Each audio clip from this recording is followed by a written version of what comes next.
चार बहुओं की सास। सुशीला की चारों बहुएं अलग अलग फ्लैट में रहती हैं। एक दिन सुशीला के पास गांव से उसके भाई हितेश का फ़ोन आता है।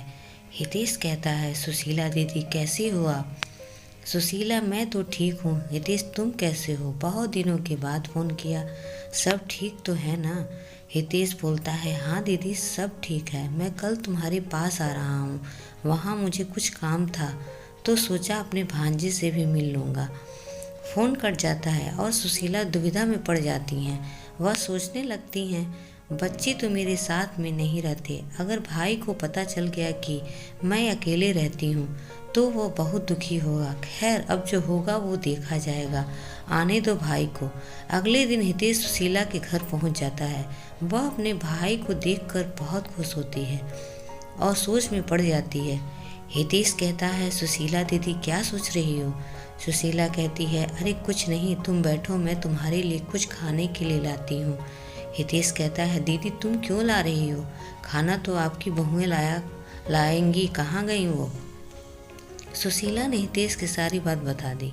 हितेश बोला, कलयुग आ गया है दीदी, कलयुग। चार चार बेटे के होते माँ बेसहारा हो जाए, ये तो घोर कलयुग है। चलो मैं तुम्हारे बेटों से मिलकर आता हूँ।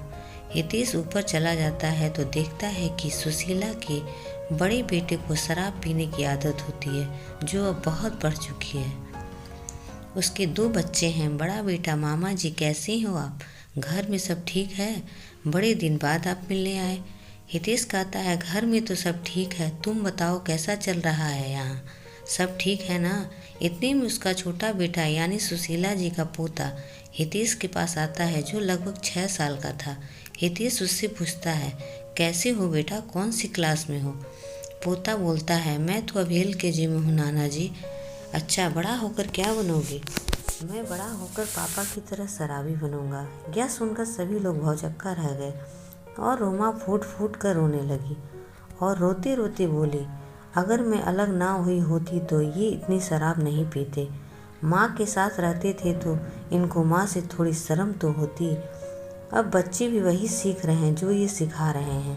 थोड़ी देर बाद हितेश ऊपर दूसरे भांजे के पास जाता है, पर वहाँ की हालत कुछ अजीब थी। जैसे चारों तरफ सामान बिखरा हुआ था, कोई सामान सफाई नहीं। टीना सारा दिन सोती रहती या टीवी देखती रहती।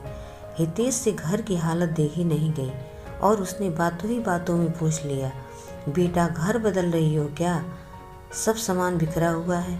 मामा जी की बात सुनकर टीना झट से बोली, मामा जी पहले सब माँ के साथ रहते थे ना, तो सारी बहुओं को एक ही काम करना रहता था तो काम जल्दी हो जाता था। अब सारा काम मुझे को ही करना पड़ता है, तो समझ में ही नहीं आता कि कहाँ से शुरू करूँ और कहाँ ख़त्म करूँ। हितेश कहता है, अरे बेटा तो एक काम वाली रख लो। टीना बोलती है, इनकी इतनी सैलरी कहाँ की काम वाली को रख सकें। मामा जी, हम अलग फ्लैट में ना रहते तो इतनी परेशानी ना होती, वहाँ सब मिलजुल कर काम कर लेते थे। ये कहते ही टीना के आंखों में आंसू आ गए। हितेश वहाँ से भी चला जाता है और तीसरे बेटे के घर यानी तीसरी मंजिल पर पहुँचता है। वहाँ हितेश का तीसरा भाई और उसकी पत्नी मीनू आर्थिक तंगी से गुजर रहे थे।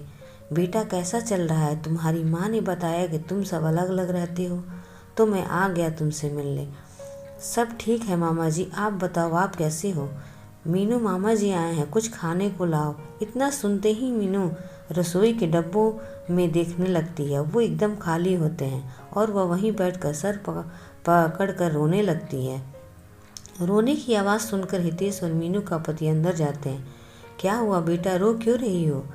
क्या बताऊं मामा जी, मैं अपनी किस्मत पे रो रही हूँ। अगर मैं भाभीियों की बातों में आकर घर से अलग ना होती ना, तो आज ये दिन ना देखना पड़ता। घर में खाने के लिए कुछ नहीं है और काम का भी पता नहीं मिलेगा कि नहीं। मेरी सास हमेशा हमारे ख्याल रखती थी और आज ये दिन सिर्फ मेरी वजह से देखने को मिल रहा है। मीनू अपने किए हुए बहुत पछता रही थी। अब हितेश चौथी मंजिल पर जाता है तो वहाँ ताला लटका दिखता है। वह अपने भांजे को फ़ोन करता है तो पता चलता है कि उसका एक्सीडेंट हो गया है। वो और उसकी पत्नी रितु अस्पताल में है। हितेश भी अस्पताल पहुँचता है और हितेश कहता है, अरे बेटा तुम ठीक तो हो? कैसे हुआ तुम्हारा एक्सीडेंट? हितेश के चौथे भांजे की सारी बात बताई। इतने में रितु भी आ जाती है। मामा जी नमस्कार, अच्छा हुआ आप आ गए। मैं तो यहाँ अकेले बहुत परेशान हो गई थी, कभी दवाई का पर्चा तो कभी दवाई का चक्कर। हितेश कहता है तो तुम दोनों दीदी को खबर क्यों नहीं दी? रितु कहती है किस मुंह से मैं फ़ोन करती माँ जी को, उनका दिल भी बहुत दुखाया है। हमने आज बहुत पछता रही हूँ जो उनसे अलग रहने के लिए सोचा। अगर हम सब साथ रहे होते तो आज मुझे इतनी परेशानी का सामना नहीं करना पड़ता। हितेश अपने तीनों भांजों और सुशीला जी को खबर कर देता है और सभी अस्पताल में आते हैं।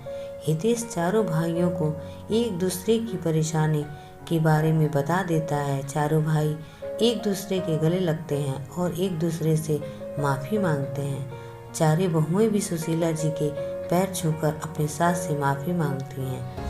अब दोबारा सारा परिवार एक हो गया और सब मिलजुल कर रहने लगे।